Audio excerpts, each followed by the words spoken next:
Bienvenidos a este conversatorio de Vivir en el Poblado y el Centro Comercial Santa Fe. Muy contentos de estar con ustedes hoy. Nuestro tema es un tema que nos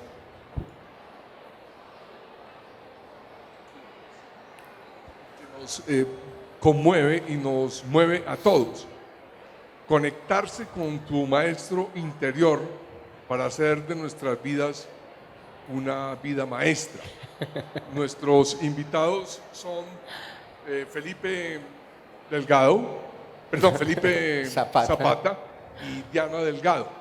Ellos dos tienen una empresa muy interesante, Insight, que busca que todos encontremos nuestro maestro interior, que es lo que vamos a hablar. Yo soy Esteban Carlos Mejía, columnista de Vivir en el Poblado y moderador de este conversatorio. Me gusta mucho estar con ustedes y estar con Felipe y con Diana. Buenas noches, ¿cómo están Felipe y Diana? Diana, ¿cómo estás? Muy bien, feliz de estar aquí, muy agradecida por la oportunidad de compartir y bueno, de seguir expandiendo ese mensaje que es el propósito de nuestra marca. ¿Y usted, Felipe? Esteban, muchas gracias por la invitación. Una buena noche a todos. Gracias por permitirnos este espacio, a ti, a Vivir en el Poblado, que nos abre este evento maravilloso y con toda la intención de darnos en amor completo para entregar esta información. También a nuestros patrocinadores. Claro, a nuestros patrocinadores, todo el Centro Comercial Santa Fe. Por favor. Venga, comencemos como siempre hacemos en estos conversatorios por lo básico y de ahí vamos escalando. Ustedes hablan de maestro interior. Tú, Felipe, ¿qué es el maestro interior? Bueno, mira, es muy particular porque cuando se habla del maestro interior, muchas veces pensamos que es algo por allá, volado de los cabellos, donde es un maestro que está por allá sentado en una montaña meditando y no sale de allá, ¿sí?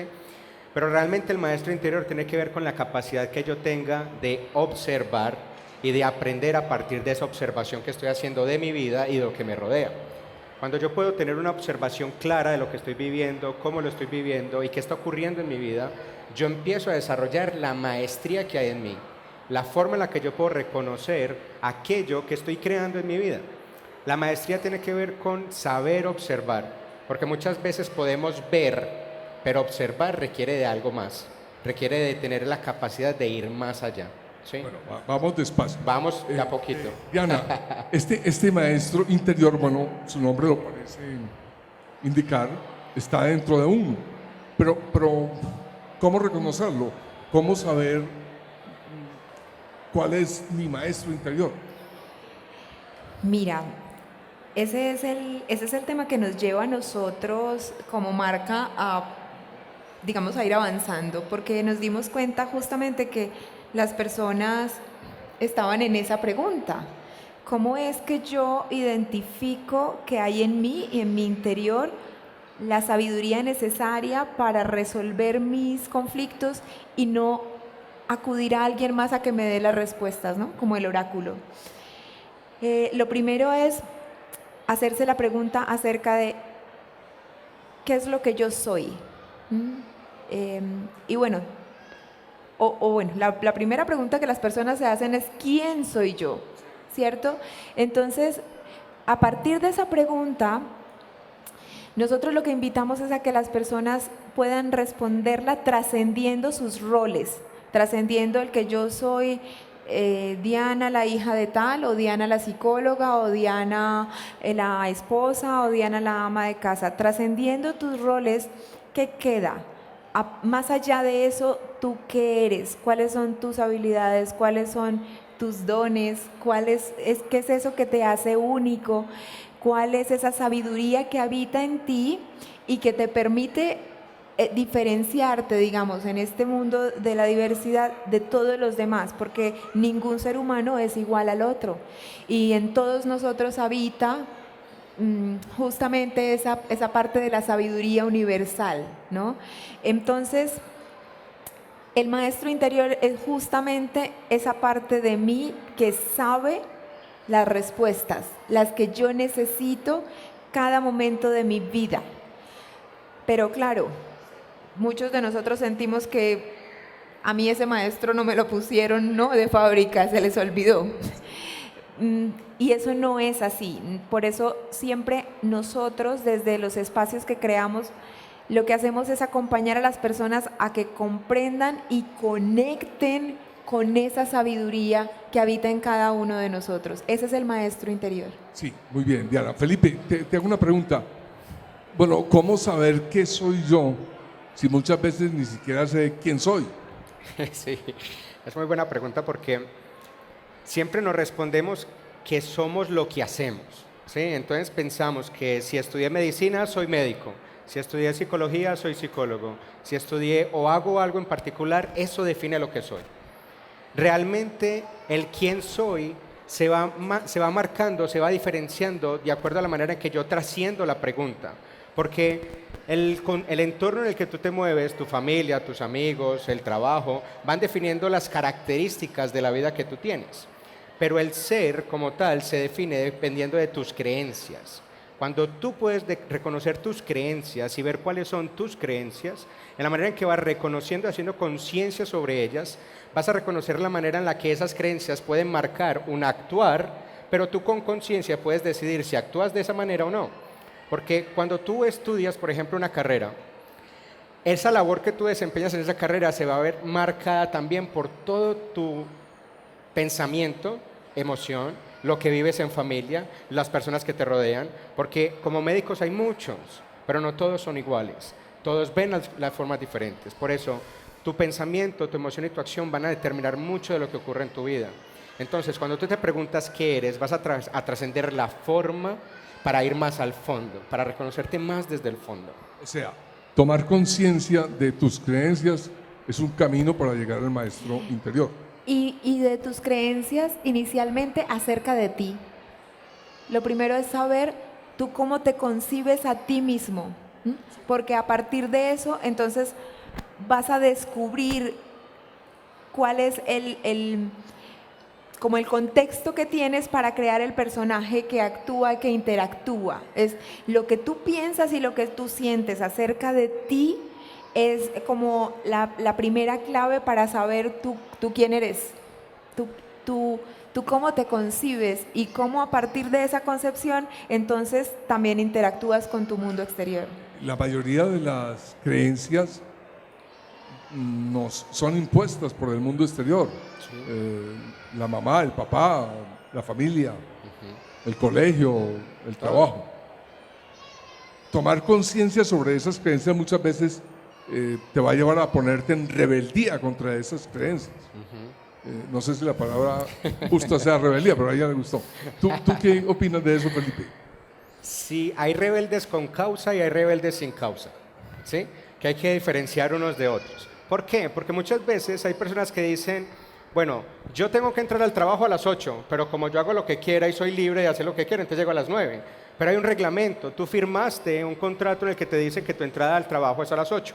Entonces, conscientemente tú no puedes decir, hoy no voy al trabajo a las 8. Eso sería un rebelde sin causa.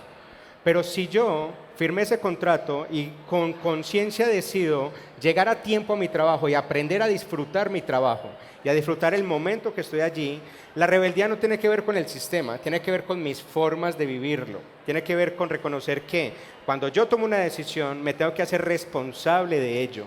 Yo no puedo tomar las decisiones y esperar que no pase nada porque lo que tomé o la decisión que tomé simplemente no tuve en cuenta los resultados de lo que iba a hacer, ¿sí? La rebeldía no tiene que ver con hacer en contra de un sistema, es saber que el sistema existe. No podemos decirle a la gente, no vayan a un centro comercial a comprar ropa porque eso no sería consciente. No, si vas a ir a comprar ropa a un centro comercial, disfrútate la experiencia. Pero no creas que porque puedas comprar o no puedas comprar, eres más o eres menos. Simplemente serás la experiencia que tú vivas en el centro comercial. Ahí es donde tú podrás decidir si quieres hacerlo con causa, es decir, voy al centro comercial, me disfruto estar allí, o simplemente peleo con el centro comercial, pero el centro comercial va a seguir existiendo. No podemos negar la existencia del centro comercial. ¿Te puedes buscar otro ejemplo que no sea el centro comercial? Porque el centro comercial es hermoso, es que el centro comercial no es un conflicto. Una panadería, bueno. Pero mira, justamente con lo que decías Dale. acerca de las creencias, entonces las identificas y más que entrar en rebeldía o no, es poder cuestionarlas, ¿m? Para decidir ¿qué quiero hacer yo con respecto a esas creencias? Entonces, es que ¿por qué se me ocurre siempre el mismo Ay, no ejemplo? importa. Sí, ¿Cuál yo es? lo que tengo es una creencia, por ejemplo, de que todos los hombres son infieles, ¿no? De que... La cara. Ya Sí, hiciste sí, es que se- Pero un momento, ¿ya hiciste conciencia sobre esa creencia? Sí. Habla más de eso. Claro, entonces, mira, ¿cuál es la diferencia? Que cuando yo lo que tengo son creencias, digamos, inconscientes, que no he hecho conciencia de ellas, entonces simplemente yo actúo bajo esa creencia. ¿M? Si mi creencia es todos los hombres son infieles, entonces yo, aun cuando conscientemente quiera buscar una persona que sea leal, que sea fiel, que sea respetuosa, que sea mi compañero, mi creencia inconsciente me va a llevar a que mi forma de relacionarme busque hombres que coinciden con mi creencia inconsciente. ¿Cuál es la magia de tomar conciencia? Que cuando tú te das cuenta de la creencia, entonces puedes ser libre de decidir si tú mantienes la creencia o si la transformas y la trasciendes para relacionarte de una manera distinta con el mundo. Y cuando me preguntas si yo trascendí esa creencia, tengo la prueba absoluta a mi lado de que así fue. Porque Y a la evidentemente... derecha también, ¿cómo así? Ah, bueno, no sé. Todos los hombres son infieles. Aquí tengo la prueba de que no. Me declaro inocente. Es como cuando Diana le decía a la suegra, es que todos los hombres son iguales. Y decía, hay peores. Hay peores. Sí, sí, entonces O sea, imagínense no, mi no, no, creencia, hay ¿no? que Ella me cambiar decía, esa no, creencia. no todos son iguales, Diana, hay unos peores, ¿no? Pero, y habla- de hecho fue así. Entonces, claro, me relacionaba con hombres que no porque fueran malos, sino porque como mi creencia era esa, pues yo inconscientemente los atraía para que se comportaran de esa manera y correspondieran con mi creencia. Solo hasta el momento en el que comprendí que cada uno de nosotros es el creador de su realidad, porque a partir de las creencias que tiene, entonces genera una vibración a su alrededor que atrae personas, circunstancias, situaciones, experiencias que correspondan con ese patrón de pensamiento. Son como profecías autocumplidas. Más Sí, o menos. así lo llamarían los psicólogos más tradicionales que yo, pero así, profecía autocumplida. De manera que ahí descubrimos que cada persona es el creador y es el absoluto responsable de su propia realidad. Ojo, no de sus circunstancias, porque no somos responsables de que en este momento afuera del centro comercial esté lloviendo o no, pero de lo que definitivamente sí somos libres y absolutos responsables es de la manera como experimentamos la lluvia. Y es diferente ahí. Eso es ser el maestro de mi vida, darme cuenta que si bien es cierto, yo no tengo la capacidad de crear todas mis circunstancias alrededor, yo sí que tengo la libertad de decidir cómo experimento esas circunstancias que me rodean. Entonces yo soy libre. Y cuando conectamos con eso, nos convertimos en seres humanos maduros emocionalmente, absolutos responsables de nuestras decisiones y libres de vivir la vida que nosotros queremos. No porque es que a mí me tocó, sí, a mí me tocaron unas circunstancias, pero yo decido cómo experimento y cómo vivo esas circunstancias. Me queda clarísimo.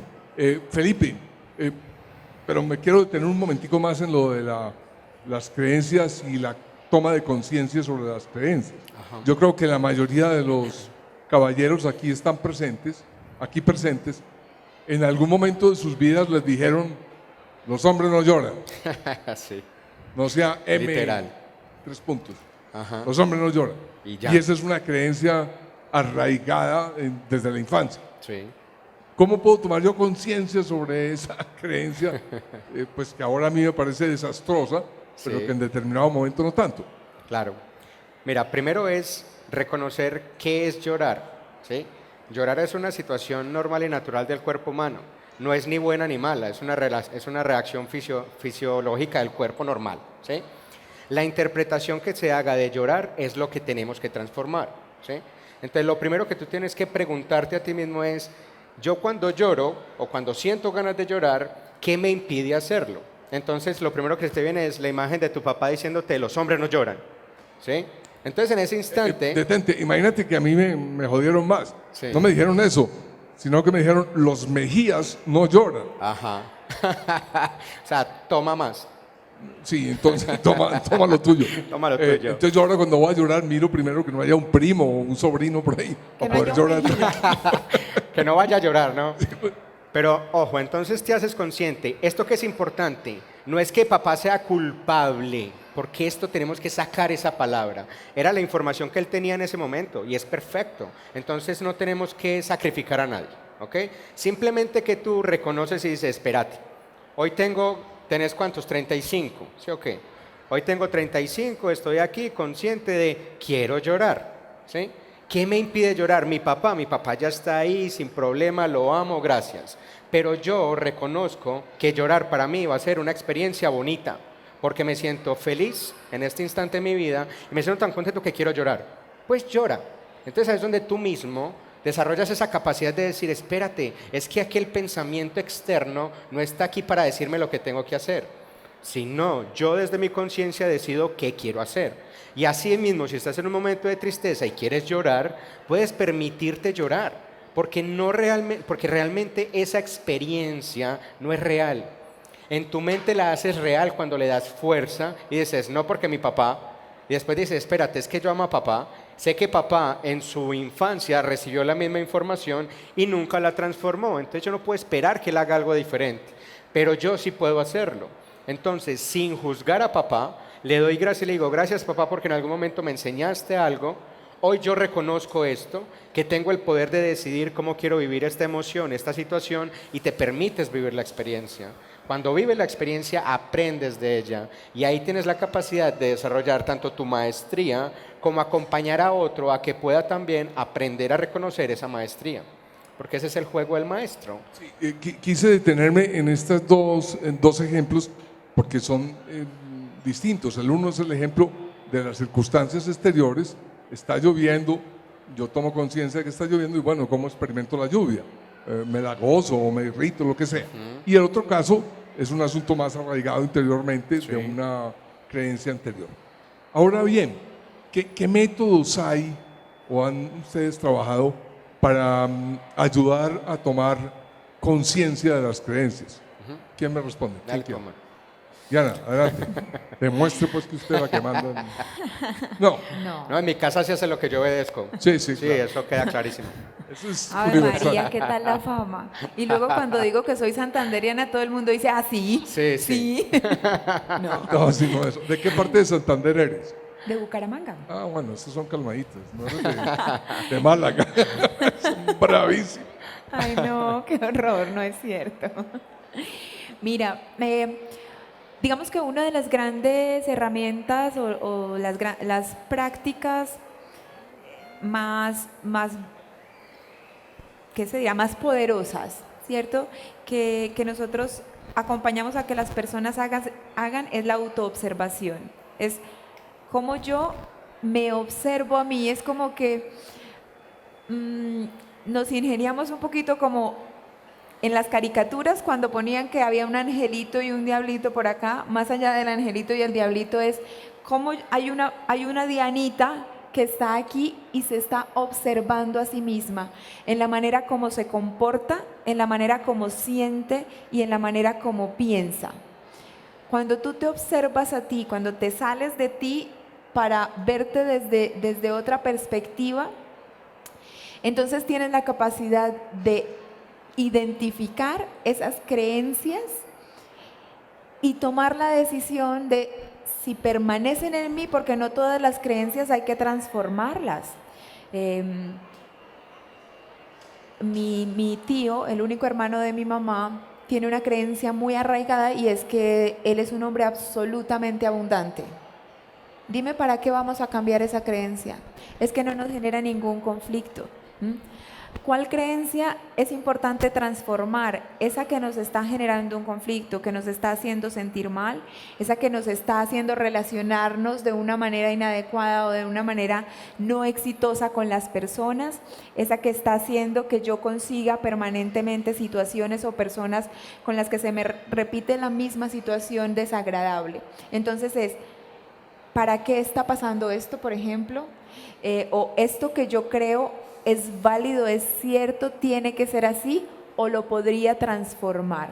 Pero es la capacidad que yo voy desarrollando de mirarme a mí y lo que yo pienso desde afuera de mí. Es como eso que te decía, armar una diana pequeñita que me mira y me pregunta, ¿eso que tienes tan claro y que es tu verdad, realmente es verdad? Entonces la autoobservación. Y yo quiero añadir ahí un poquito, y es que en ese desarrollo de la autoobservación, una herramienta absolutamente valiosa y poderosa es la meditación. Y la meditación no como una meditación guiada, sino como un espacio de 5 minutos en el que me siento a hacer silencio para observar mis pensamientos, porque la mente no se queda quieta. Pero yo sí me puedo aquietar a ver qué pensamientos automáticos surgen en el momento en el que yo estoy solo, en el momento en el que no hay nada a mi alrededor, no hay ningún distractor, y entonces, ¿cuáles son los pensamientos que surgen? Y pueden ser, yo soy un fracasado, este mundo es muy difícil, mi vida es un caos, o yo soy una mujer fea, bla, bla, bla. O pueden ser, gracias por esto que está pasando, qué rico que esto funciona así, soy súper exitosa. No sé cuáles sean los pensamientos, pero es aquíétate para poderlos observar. Y ahí te vas afinando en esa herramienta de la autoobservación. Felipe, hablemos un poco más sobre la autoobservación y en particular sobre la meditación. Se ha puesto, bueno, no de moda, pero se ha extendido mucho la idea de meditar. Pero también yo siento que muchas personas le tienen miedo a la meditación. Tienen miedo pues a estar solos en silencio, sí, básicamente, y a escuchar cosas que se oyen en silencio que pueden ser pavorosas, pues. ¿Tú qué recomiendas en ese proceso de usar la autoobservación para poder tomar conciencia de las creencias y utilizar la meditación? Mira, primero que todo es entender que la meditación es una herramienta que todos podemos usar y que no hay ninguna contraindicación, que es lo importante. Primero, saquemos los mitos de la meditación. O sea, meditar no es poner la mente en blanco, no se puede, es imposible poner la mente en blanco porque la mente está todo el tiempo actuando. Lo que tenemos que hacer es aprender a poner la mente en un pensamiento concreto, en una idea concreta, donde yo le voy a dar una tarea concreta a la mente. Entonces, un ejercicio muy simple de meditación es recordar lo que hice durante el día. Me levanté a tal hora, me bañé, puse esto, me puse lo otro, salí para otra parte, conocí a fulanito, hablé con tal, porque estás teniendo la conciencia del momento presente que estás viviendo. ¿Qué quiere decir esto? Mi mente no está divagando entre, ahorita que salga aquí tengo que hacer esto, lo otro, y entonces llega otro pensamiento. No, la enfocamos la mente a un pensamiento concreto. Cuando tú aprendes a enfocar la mente a un pensamiento concreto, dejan de salir nubes de palabras por todas partes y empiezas a tener una observación de decir, hoy cuando me encontré con Pedro, recuerdo que lo vi y algo me generó como conflicto. Entonces es donde yo puedo mirar qué fue lo que me generó conflicto con Pedro y puedo mirar en mí cuál es el conflicto que yo tengo. Y cuando puedo observarlo, ahí es donde puedo transformarlo, porque hago conciencia, porque ya no es algo automático, hace conciencia.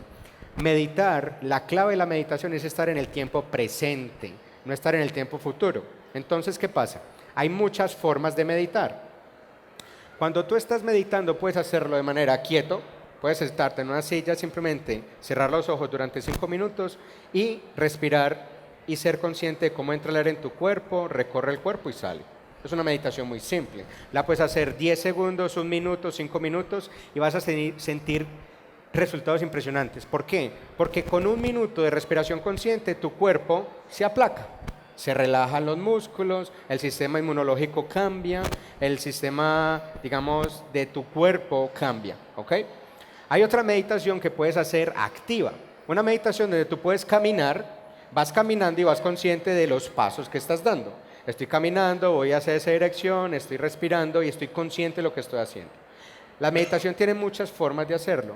Estoy seguro que muchos aquí de los presentes han pintado mandalas, ¿sí?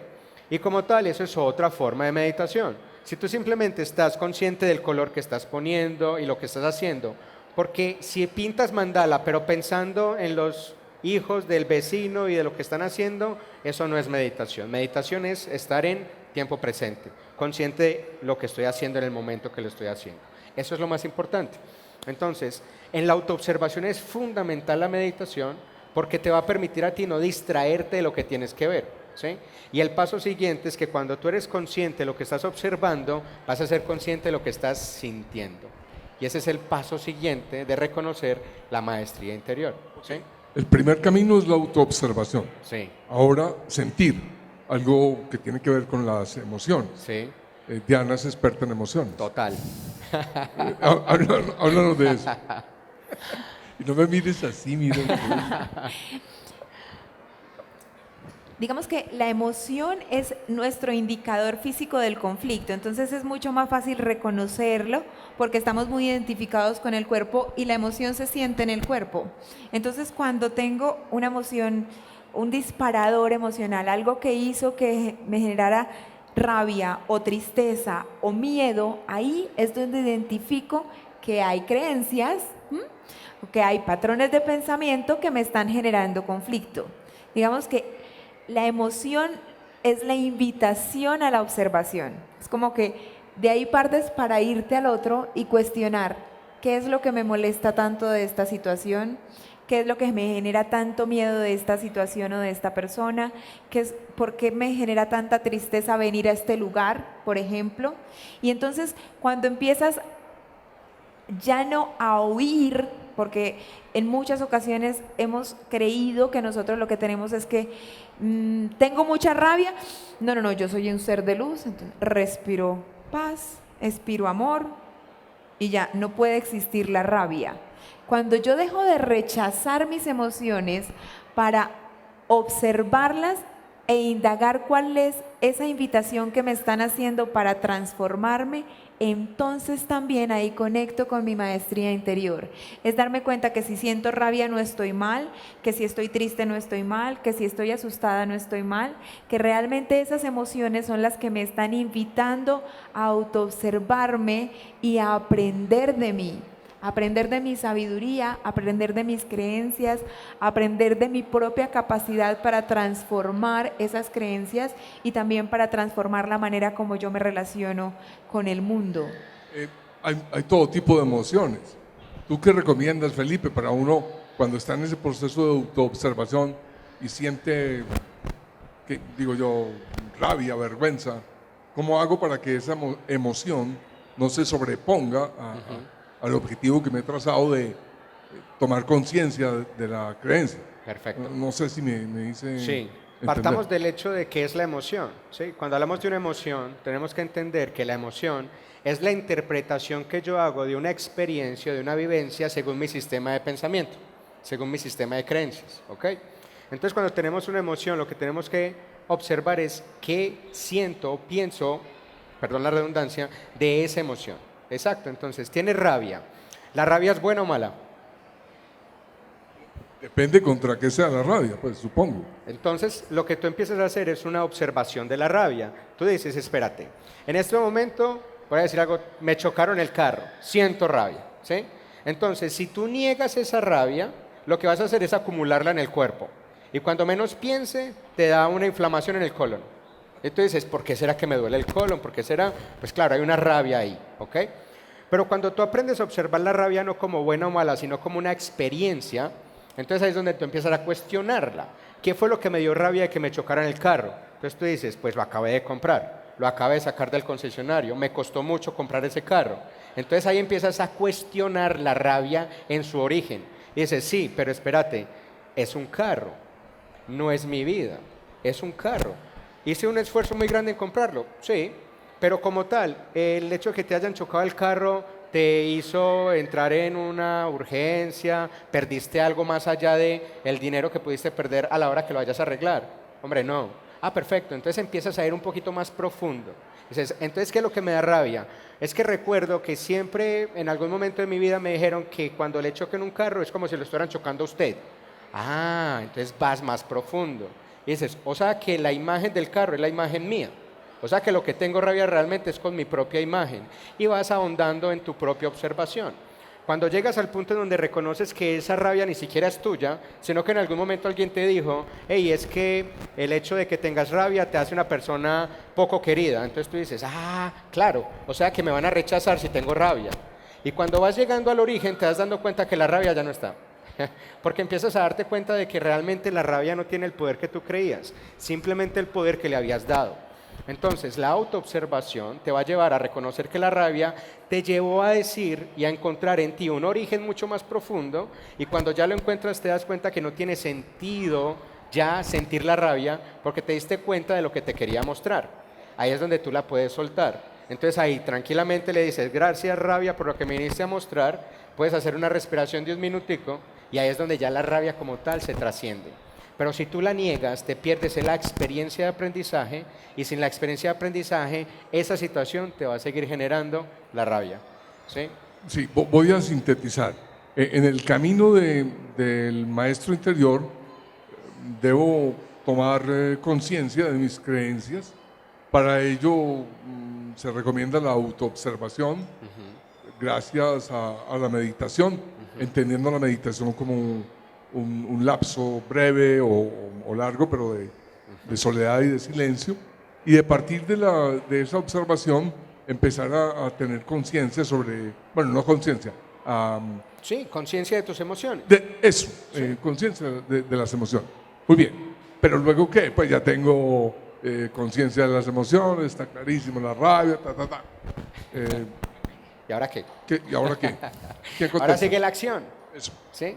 Si una vez tú te haces consciente de tus pensamientos, de tus emociones, lo que hay que tener conciencia es de la acción que voy a tomar, porque ya no es una acción inconsciente, ya no es una reacción. ¿Sí? Cuando una persona reacciona, es porque no se está haciendo el proceso de observación, no está haciendo el proceso de conciencia, entonces simplemente es en automático. ¿Sí?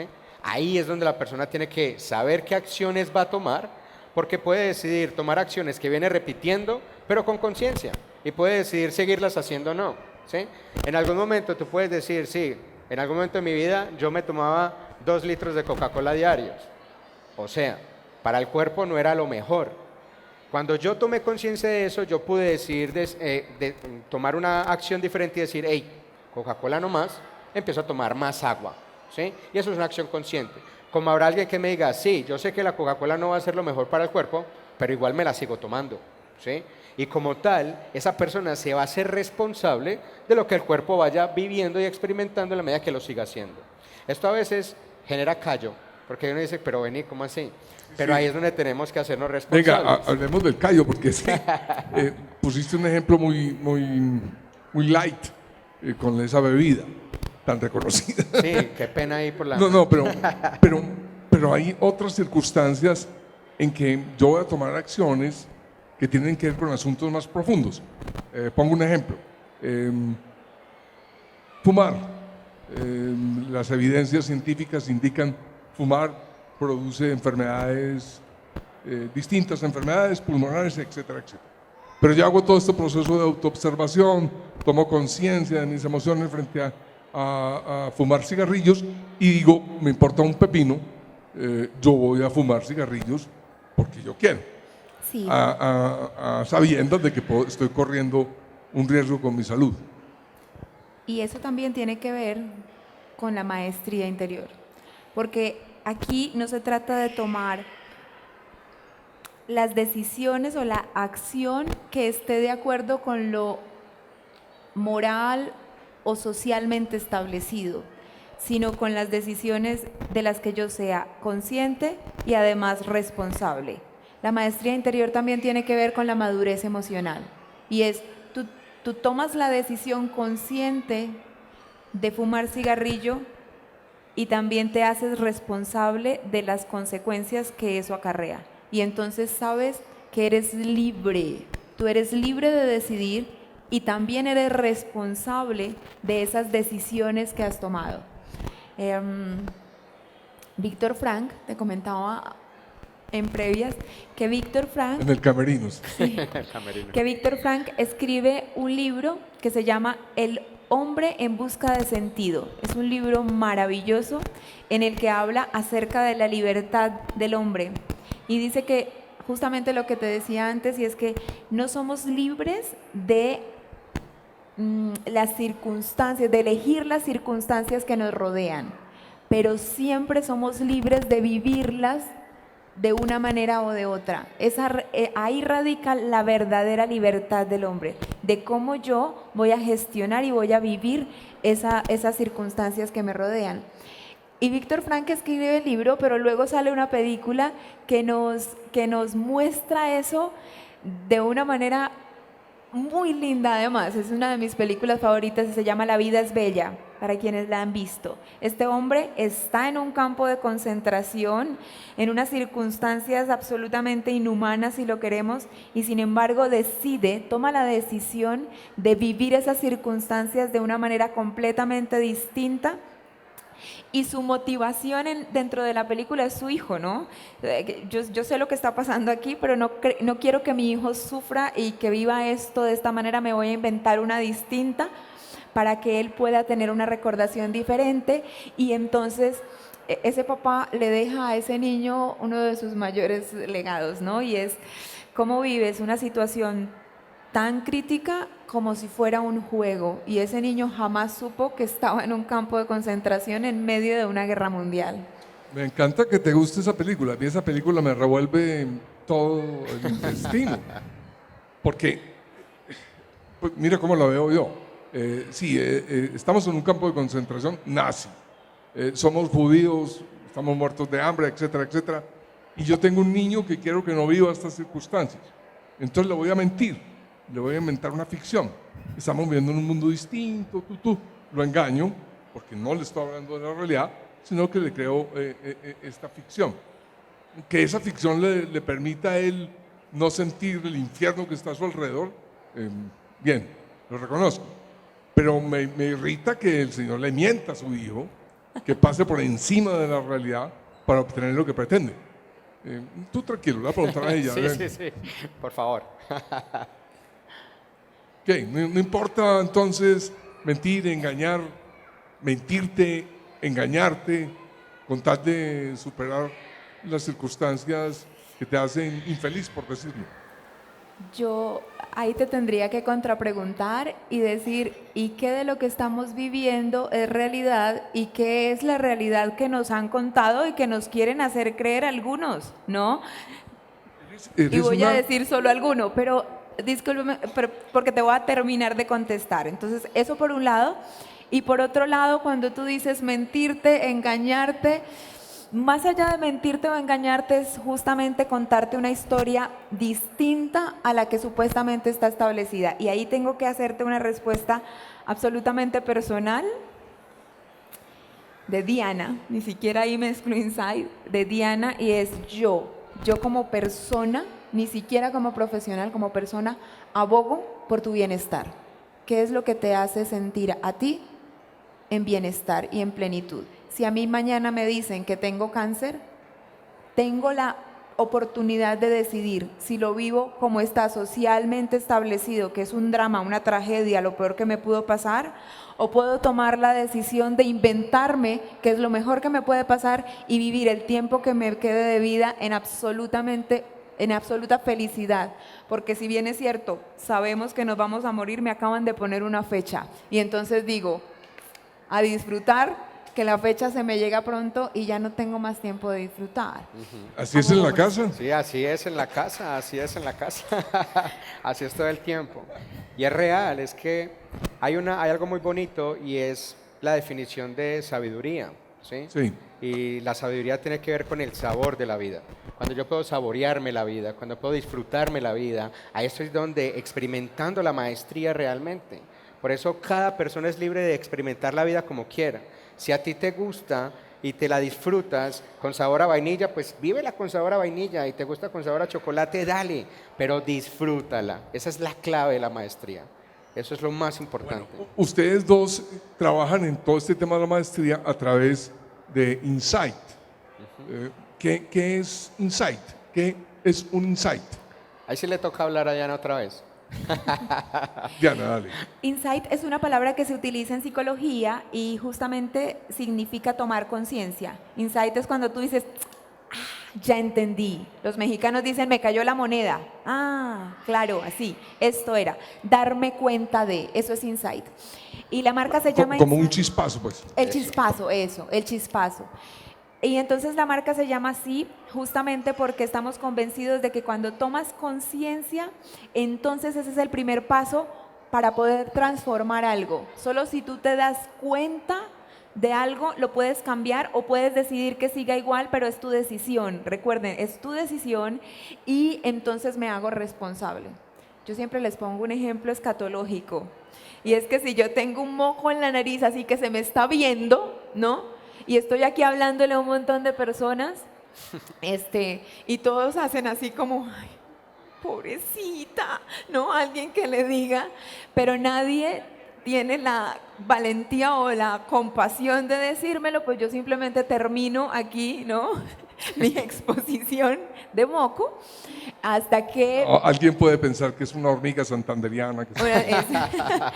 ¿Hasta cuándo? Hasta el momento en el que o alguien es compasivo conmigo y me lo dice, o hasta que me veo al espejo y me doy cuenta. Y en el momento en el que me doy cuenta, entonces soy libre de decidir y decir, ay, qué vergüenza con todos, me limpio, ¿no? Mi nariz y sigo, o también soy libre de decir, es que esta es mi marca personal, es una forma de recordación, me lo dejo y sigo, ¿no? Pero solo cuando te das cuenta, puedes transformar algo. Por eso, para nosotros, Insight es como el punto de partida, donde tú, lo que hacemos es acompañarte a darte cuenta de que el maestro eres tú. Y de ahí para allá sigue contigo, porque no tienes que ir a buscarlo a ninguna otra parte. ¿Tú estudiaste psicología? Yo estudié psicología. ¿En dónde? En ¿Dónde la estudiaste Pontificia psicología? Bolivariana en Bucaramanga. En Bucaramanga. ¿Y estás trabajando en estos temas desde que saliste de la universidad? Sí, he sido una psicóloga un poco particular, pero sí estoy trabajando desde... ¿Por qué en particular? Pues porque obviamente ya me voy trasciendo algo, por ejemplo, y es que el psicólogo quiere que vengas no sé cuántas veces y si eres psicoanalista, una vida contigo. Y yo casi que, como si te vi 3 veces y chao, no te quiero volver a ver, tú sigue porque tú tienes las respuestas. Pero además porque, porque me junté con Felipe, ¿no? Felipe, ¿y tú estudiaste psicología también? No, yo estudié 3 carreras. ¿sí? ¿3 carreras? 3 carreras, pero no me gradué de ninguna. Yo estudié medicina, ¿Sí? estudié ingeniería de sistemas y después estudié comunicación audiovisual. Todas se relacionan con todas. Más despacio. Si te das cuenta, medicina, todas se relacionan con todas. Ingeniería de sistemas, Ingeniería de sistemas y luego comunicación. estudié O comunicación. sea, no pasaste de medicina a odontología, No, bacteriología. porque quería algo Tenía un hilo diferente. conductor. Un hilo O conductor. sea, ¿Saltaste? yo quería sanar, ¿sí? Y después sanar computadores y después hablar con los computadores. Eso fue una vaina ahí, Bueno, ¿sí? muy bien. Entonces, lo último que estudiaste fue comunicación audiovisual. Comunicación. Llegué ya hasta los últimos semestres, no quise graduarme por decisión personal, ¿sí? ¿Qué pasa? Y asumiste la responsabilidad.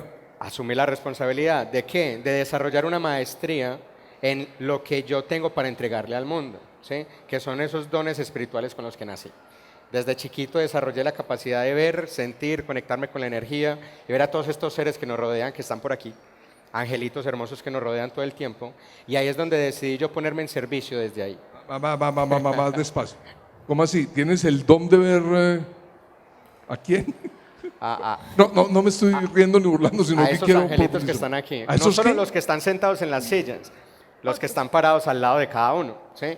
¿Y O los sea, ves? ¿En este los momento veo, los estás viendo? Los veo, los siento y aprendo de ellos. Toma la decisión de creerle, pues.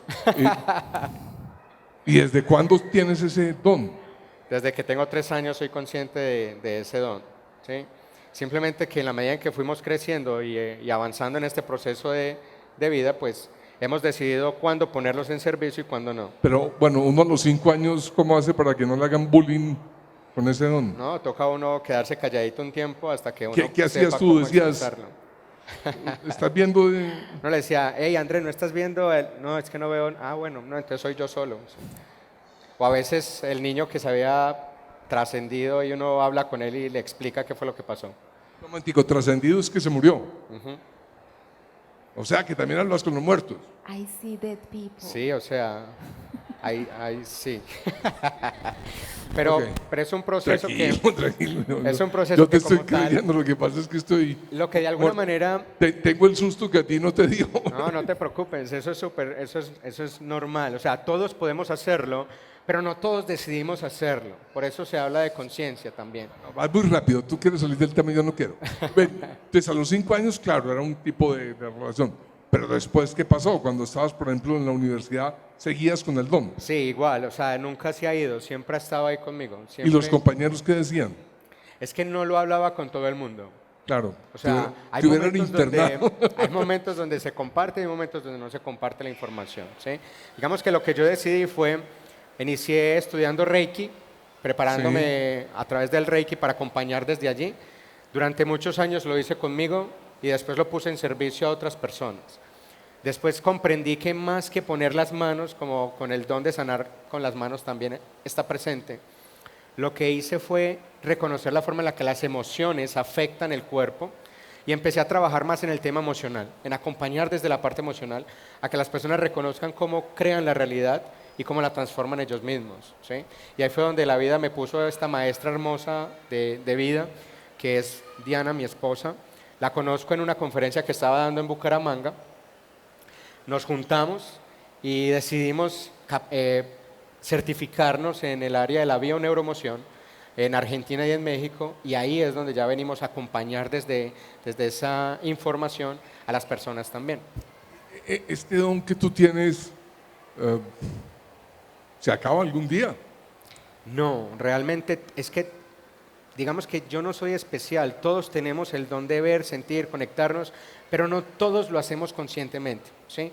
El don siempre llega contigo y siempre se va contigo de esta historia, de esta experiencia. Los dones se pueden activar o se pueden desactivar, ¿sí?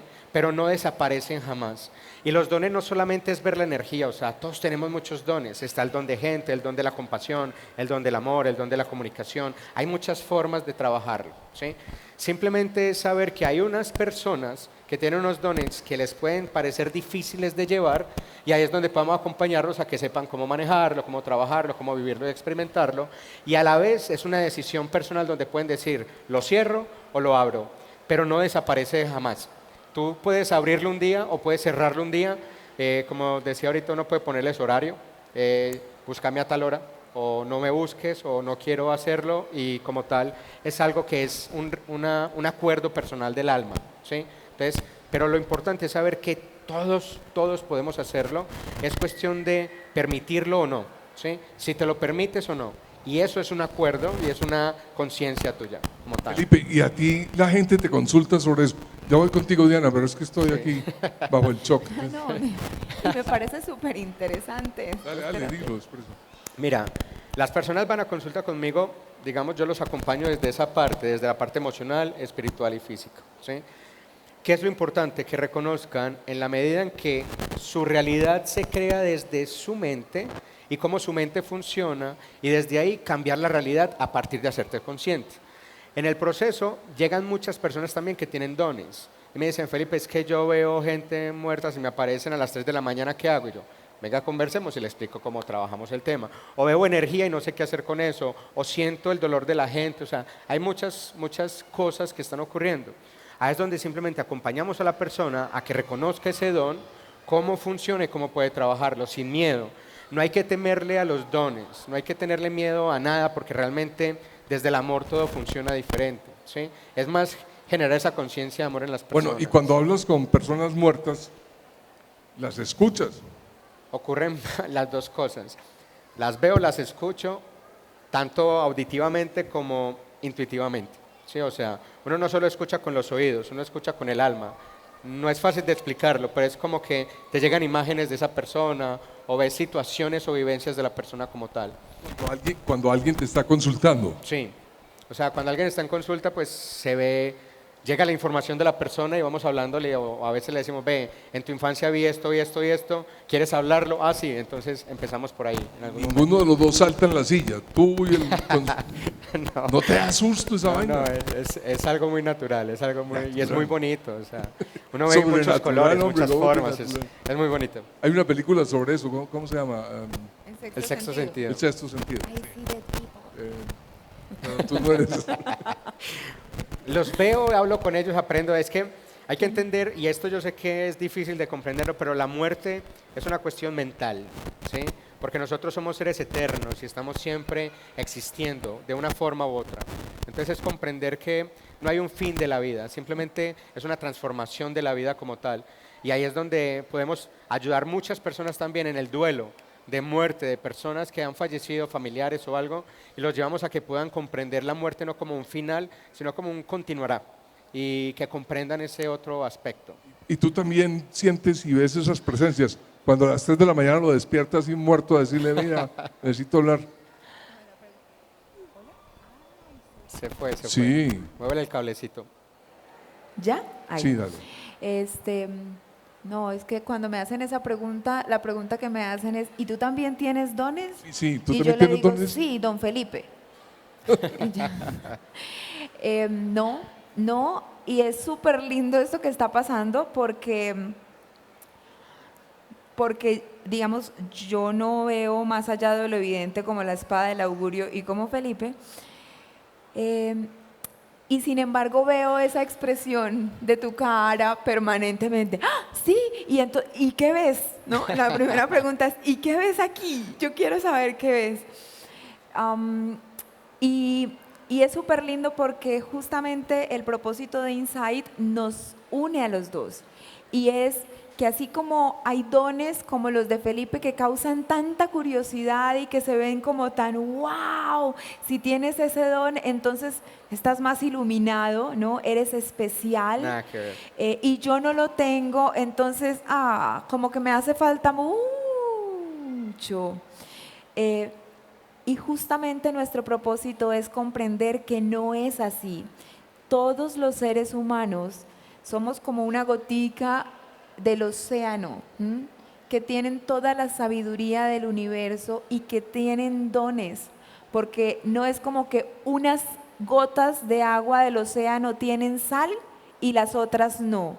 No, todos somos portadores de la sabiduría universal y tenemos dones distintos. Lo que pasa es que los seres humanos, en nuestras ideas y en nuestras creencias, hemos catalogado o hemos caracterizado. Estos son más espectaculares, pero compárame el que yo pueda hablar o percibir presencias de seres no encarnados con la habilidad que tiene una persona para cuidar plantas que se le multipliquen y que puedan explotar la belleza de la naturaleza en su jardín, o el don que tiene una persona de cuidar personas enfermas, o el don que tiene alguien de expresar las ideas de una manera súper elocuente, o el don que tiene alguien de entregar lo mejor de sí a través del arte.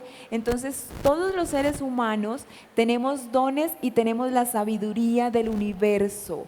Por eso nuestro propósito a través de la marca es que tú seas consciente de eso, de que si bien es cierto Felipe y muchas personas tienen ese tipo de dones, no por eso ni son mejores ni son peores y no necesariamente son los únicos dones con los que los seres humanos contamos. Tú tienes dones que te hacen únicos y absolutamente extraordinarios. Entonces, cuando reconoces eso, soy yo, la del cablecito. Cuando reconoces eso y cuando logras empoderarte de eso, cuando logras desarrollar un absoluto amor, respeto, admiración por ti, sabes, comprendes y reconoces que eres un maestro único y que eres el portador de todas las respuestas que tú necesitas en tu vida.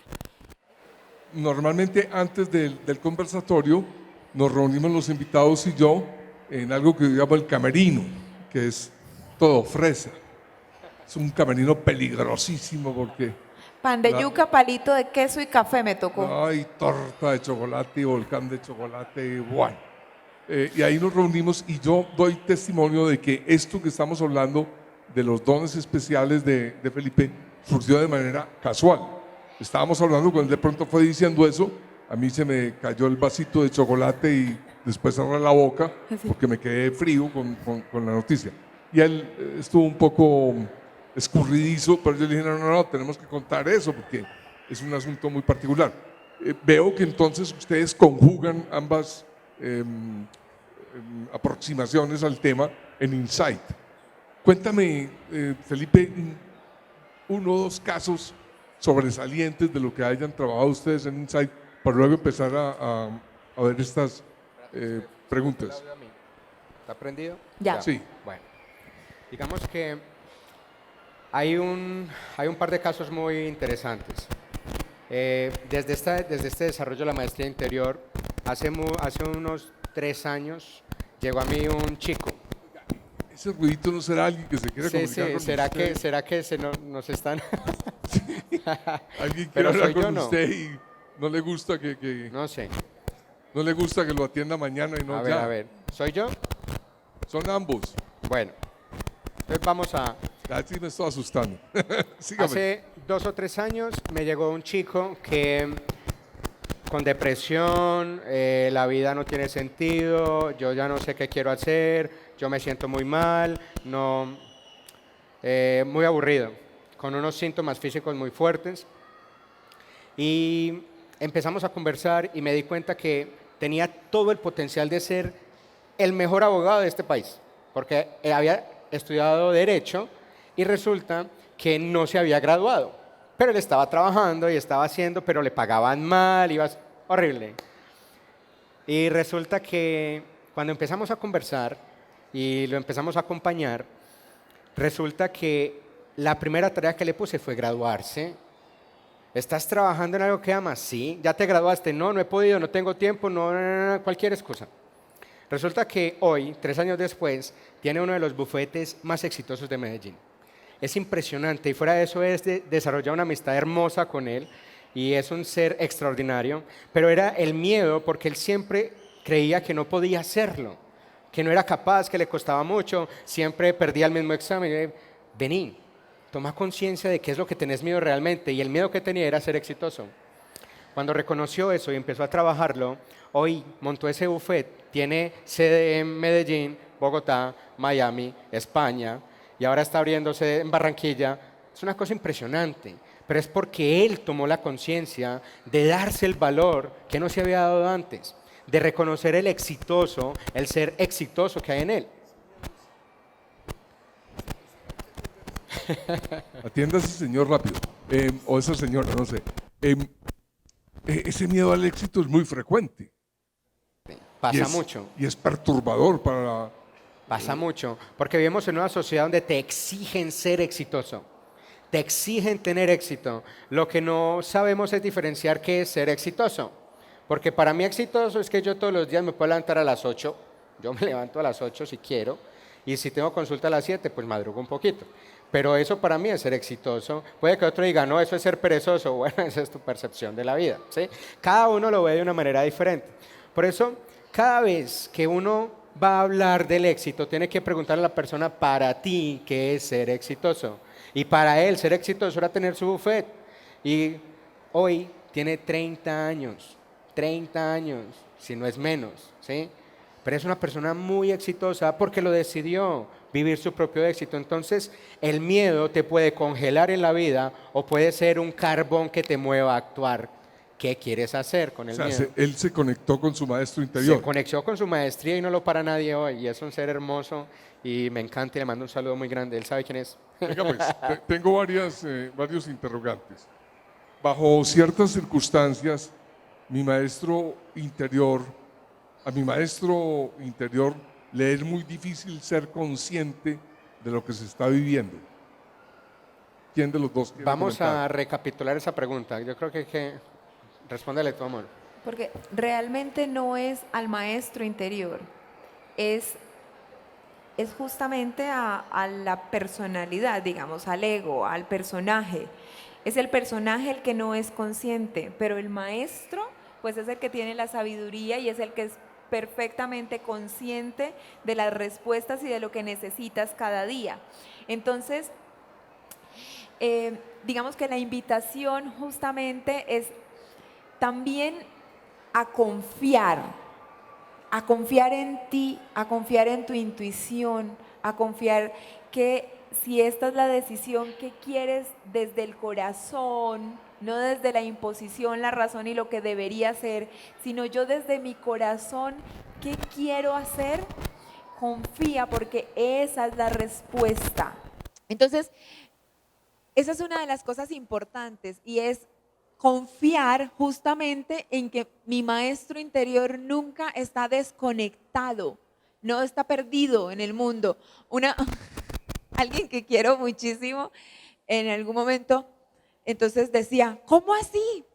O sea que el Espíritu Santo soy yo, es mi yo interior, es mi maestro interior. Claro, lo hablábamos en esos términos y yo le decía, claro, Marce, eso es, o sea, es eso que habita en ti. Y dice, no puede ser.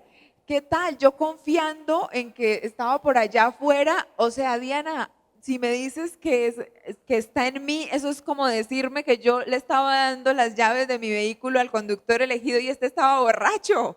No puede ser. Sí, está en ti, siempre las respuestas están en ti. Tu maestro interior nunca es inconsciente y está perdido, no. Sabe la respuesta, las tiene ahí. Simplemente es aquieta tu mente, porque la que te dice que tú no eres consciente, que no sabes, que tu maestro interior se perdió, llegó a una dirección equivocada, es tu mente racional que te dice que tú no sabes, que hay que buscar afuera, que el que sabe es otro, que es el gurú, el que está allá, el oráculo, el que te va a dar las respuestas. Entonces, para ti que hiciste la pregunta, pero para todos, de verdad mi invitación de corazón es a que confíes en ti, porque en ti habita la sabiduría del universo. Y cuando empiezas a creerlo, va siendo cada vez más clara la información. Tu intuición aumenta. Tu intuición aumenta y es como que se le empieza a subir el volumen y cada vez es más claro para ti hacia dónde debes ir. Es como te empiezas a dejar guiar cada vez más porque confías más. Hago constar que es la primera vez que nos pasa esto con el sonido. Es mucha energía, no te preocupes. Tengo que achacárselo a Diana. A nivel de pareja, ¿cómo manejan las diferencias para poder estar en paz interior? Felipe. ¿Me la repites, por favor? Cobarde. A nivel de pareja, ¿cómo manejan las diferencias para poder estar en paz interior? Mira, eso es súper bonito, es súper bonito. Lo primero que tenemos que entender es que el amor de pareja no depende de que la pareja sea lo que tú quieres. Eso es súper importante. ¿Qué quiere decir eso? Si tú piensas así, es que me amas. Si tú haces esto, es que me amas. Si tú haces lo otro, es que me amas. Realmente la vida en pareja tiene que ver desde la libertad y la aceptación. Yo tengo que aprender a aceptar a mi pareja tal cual como es, para que desde la libertad yo pueda amarla. Si yo no la acepto tal cual como es, todo el tiempo voy a estar queriendo a otra persona. Entonces, ahí es donde la relación de pareja se daña. Si yo quiero controlar a mi pareja y quiero que sea como yo quiero que sea, no hay forma de que podamos ser pareja. El amor de pareja depende del respeto, de saber que mi pareja puede pensar diferente, ver la vida diferente, actuar diferente, y no por eso significar que no me ama. Significa que yo tengo que aprender a ver el mundo desde otra perspectiva también. Poder saber que existen formas diferentes de ver, formas diferentes de pensar y que podemos llegar a acuerdos, ¿sí? Porque puede que a Diana le encanta el sushi, a mí no me gusta el sushi, pero a mí me encanta el sushi chicharrón, ¿sí? Entonces yo voy y me como un chicharrón y ella se come su sushi. ¿Qué problema hay? Ninguno. Simplemente aprendemos a equilibrar las cargas, reconocer que cada uno es libre de hacer lo que quiere hacer, siempre y cuando respetando los acuerdos que se establecen como pareja. Yo como pareja puedo establecer acuerdos, pero no obligaciones. Acuerdos de yo propongo esto, tú propones esto, hagamos un acuerdo entre los dos, pero no es tienes que hacerlo de esta manera porque si no esto no va a funcionar. No hay manera de que funcione una relación así. Yo quiero intervenir ahí porque